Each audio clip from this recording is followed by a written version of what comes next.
Well, here we are, down for dive 3.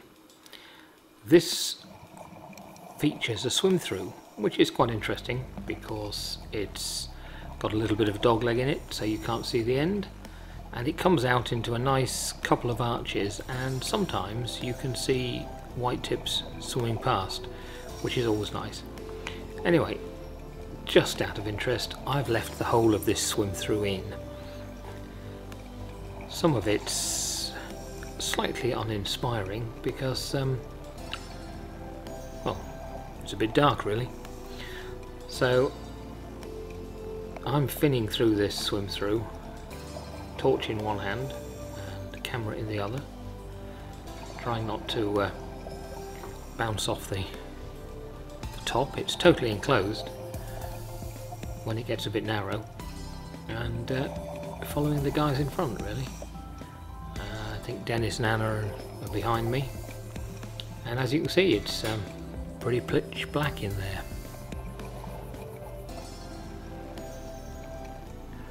So it's one of those places you really don't want to be if you are a claustrophobic diver.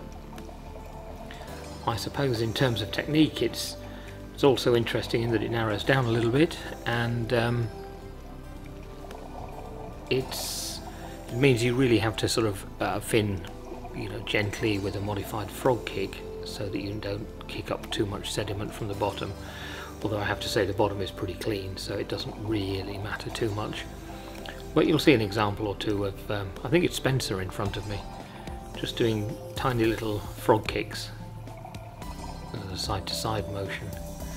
And it's relatively easy for people like Anna and Dennis. They tend to adopt GUE techniques, which are used throughout their project, which means you swim broadly, horizontally, with your legs flicked up at the back at an angle. It makes it very manoeuvrable and minimises the disturbance to the sediment in the bottom. There wasn't a great deal of interest in this swim through really. It's relatively clean, but then of course it's totally dark, so you won't be getting too much growth in there.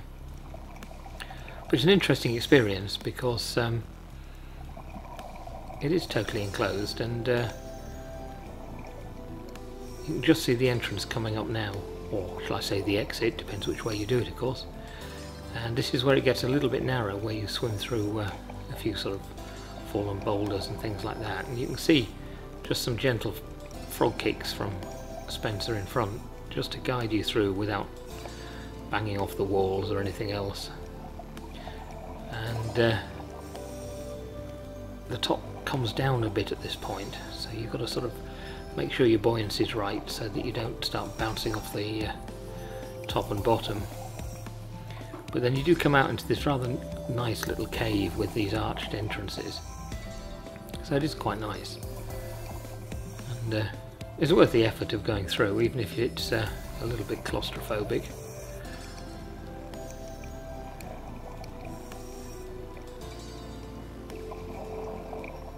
So that looks quite nice when you come out, and I think James is the dive guard at the front, and he's just signalling to someone, I don't know who it is, just to stay back a little bit, just in case we get a couple of sharks swimming by.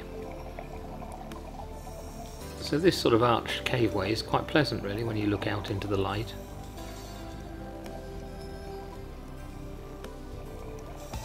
But you need to be pretty good at buoyancy not to start floating up and down.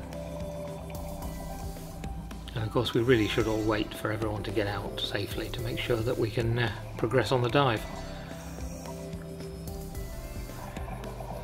Well, certainly I didn't see any white tips cruising by. I don't know whether anyone else did, so I just turned around and had a little bit of a film of everyone else coming along with their torches.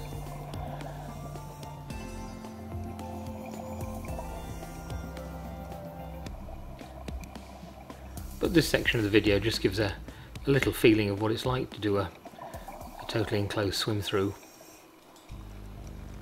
and out to the other side.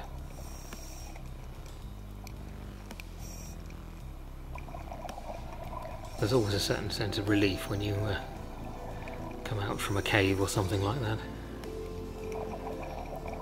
I remember once going into a cave in Croatia, thinking it was a swim through, following a load of people, and tried to clear my mask halfway through and cracked my head on the top. That's when I realised it was actually a cave and not a swim through. And it's one of those little surprising moments one has when diving. Well, here's Anna and Dennis coming out. Everyone seems to be clearing their masks for some strange reason.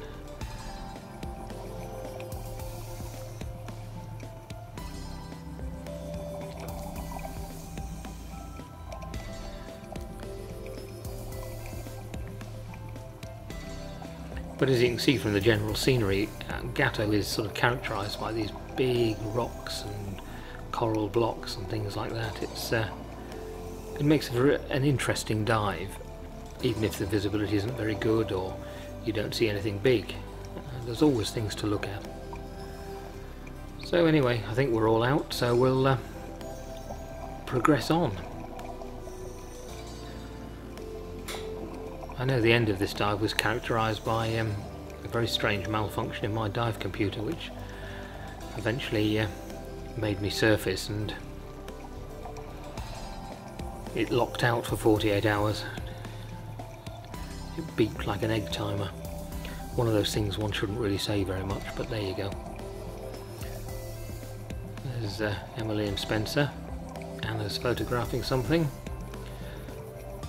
Almea's just hanging about.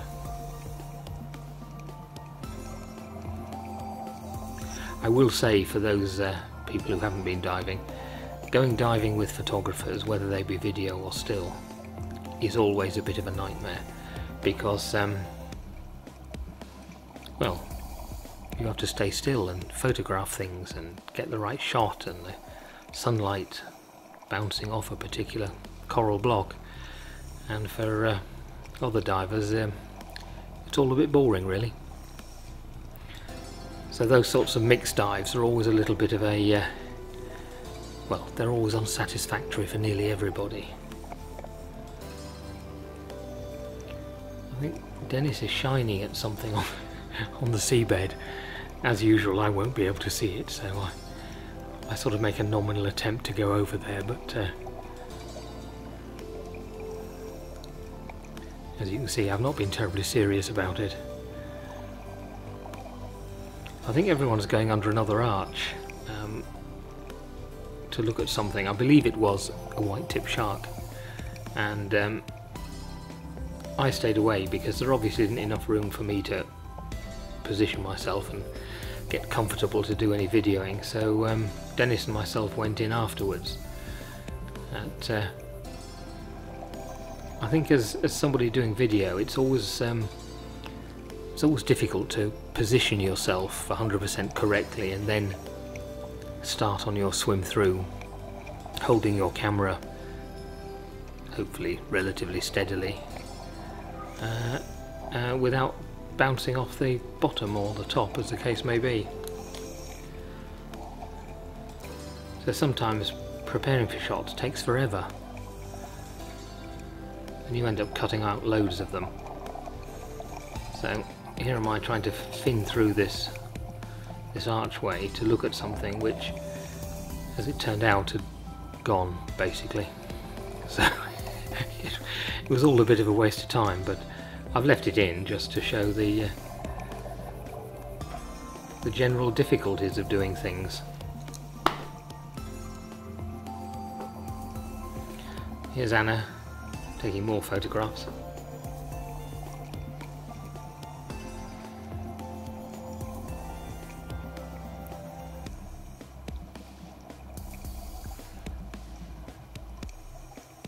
Diving is a constant adjustment of buoyancy, usually just by breathing, increasing your lung capacity in or out, occasionally by inflating your wing or BCD.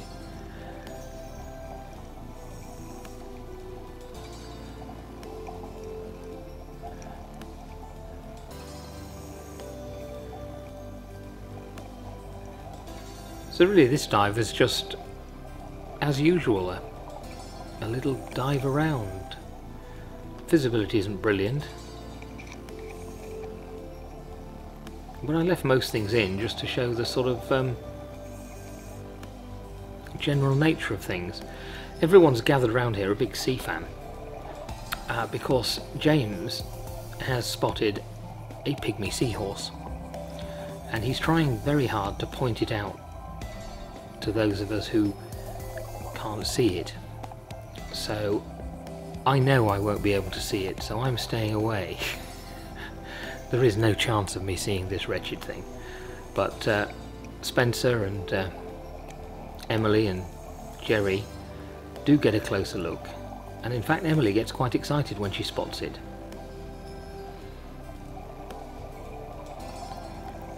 As you will see in a minute, Spencer's already seen it. There, look, she's found it. They are the tiniest things and incredibly well camouflaged, but sadly for people like me, it's almost impossible to see the wretched things. So Anna takes a couple of good pictures, but they are so well camouflaged and you have to be so careful with getting them in focus that who knows whether it'll turn out. We'll have to look when we get back on the surface.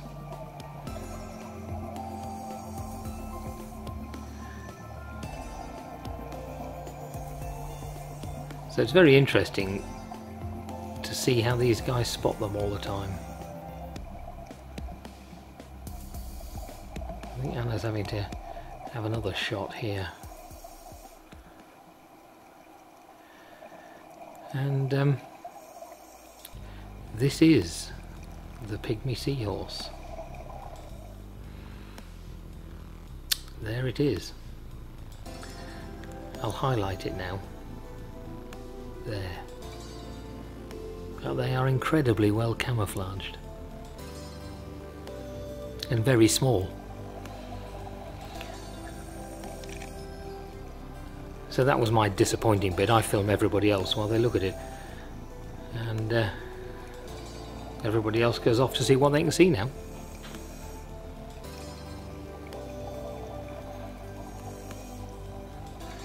And for some strange reason, I don't know why, it was the third dive of the day, but as I said earlier, my dive computer told me I had something like 35 minutes of deco time, which was ridiculous. And it just wasn't going down. So we were hanging around at 5 meters, getting cold. And I suppose I shouldn't say this, but if it had been the second dive, I think we would have left it dangling on a bit of rope while I went and had lunch. But because it was the third dive, we had to ascend, so we gave it a sensible leeway, I think of 10 minutes. No one else had any deco on their dive computers at all.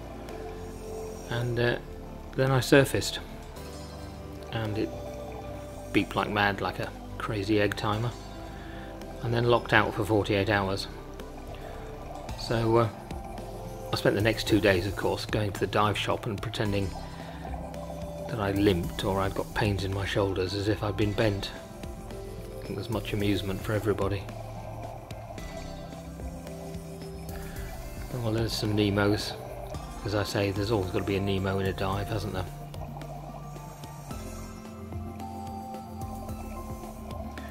They're such funny things. They're so aggressive.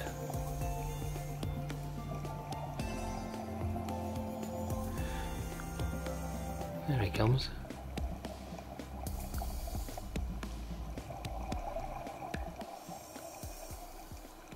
And there we go. Just waiting to surface. Anna's still taking photographs. But with today's modern digital cameras, you can take thousands of shots while you dive. It really teaches you respect for the guys that did old 35mm wet film photography. They must have been astonishingly good at what they did. You know, we can just shoot off hundreds of shots depending on card size or battery life, and They just had 36 exposures to do. It's amazing when you see some of their photography.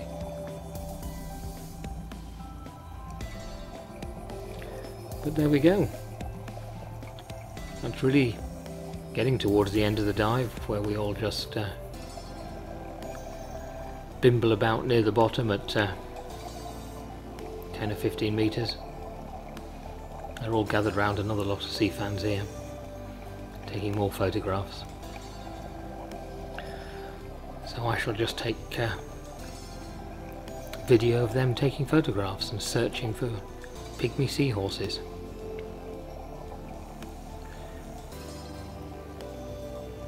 It does get slightly frustrating, but there you are. As you get older, you've got to put up with so much.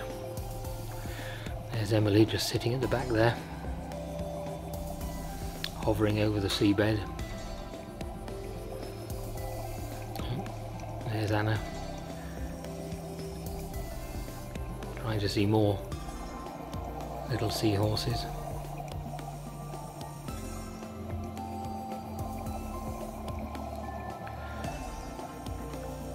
And there we go. The third and final dive at Gato on the 28th of January 2012. What better way to spend a day? With some people you've got to know, bit of fun at lunchtime, and 3 nice dives, all with their own character.